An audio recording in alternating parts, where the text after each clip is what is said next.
it's time now for a very special edition of Teach Tape. You know how you watch your favorite coaches on the sideline, you see them doing this, and they're calling the play? So no one can read their lips? So no one can read their lips. Well, this is actually one of Gene Chizik's defensive play call sheets from when you were at North Carolina, preparing for a game against Miami. We thought, why not go through your play call sheet, not only to educate the people about what it looks like, examples specifically your 3rd and 1-2 in the open field, not in the red zone. So explain to everybody the difference between 11 personnel and 12 speed versus just regular 12 personnel. Yeah, that's a great question. So if you look up, this was 12 speed personnel. What that meant was, and 11 personnel is 1 tight end, 1 running back, so it's assumed you have 3 wideouts in the game. Mm-hmm. If you tell me 12 personnel, I know there's 2 tight ends, 1 running back, and then there's a personnel grouping that my spotter tells me is what the situation is. And we have an example of when you might use a play call like this from there, it's a 2-yard loss. So it was 3rd and 2,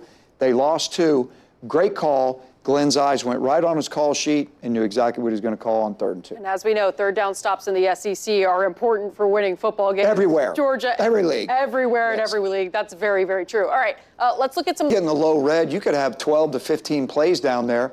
So it's the same thing. The spotter's going to tell you 11 personnel, 12 speed, or he's going to say, look, they're bringing in another tight end.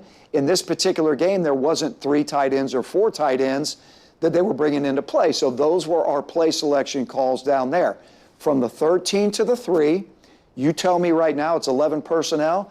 I know exactly what personnel grouping I'm going to have on the field. I'm going to have 11 personnel. I'm going to have speed guys on the field with 2 linebackers, and then I'm going to pick my poison, so to speak. Let's see how Kane Womack game planned it with Alabama's even deeper to what we're seeing on there, specifically some of these words. So I see the word red a lot. What does the word red indicate when you give that signal to your defense? Yeah, so when you're looking at a call sheet and when you have defensive guys. You had 1 year at North Carolina with the green dot, is that right? I had 1 bowl game with the green dot. Okay, so it was just starting. We just started it. So for everybody who's at home going, okay, well, the green dot guy is getting the play call, and then what happens after that? Obviously, the rest of the defense, the other 10 guys, are still looking at the sideline. What are you asking the green dot to do then with the information that you're giving him? So the green dot guy is getting the call so that he can, announce the call to the front 7. Right. But remember, so many places are loud, you can't really hear.